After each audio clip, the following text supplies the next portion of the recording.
This iPhone is broken. Let's fix it.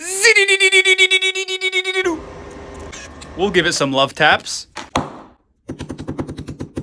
And now it's crunch time.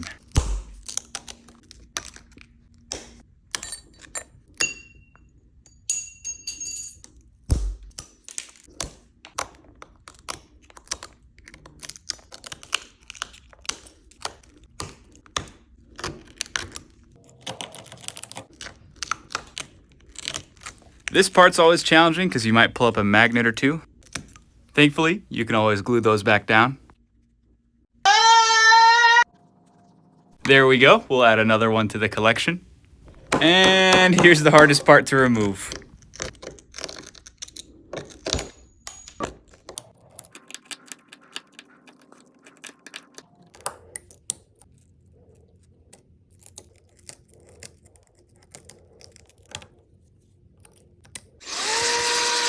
And then we'll stick it in for round 2.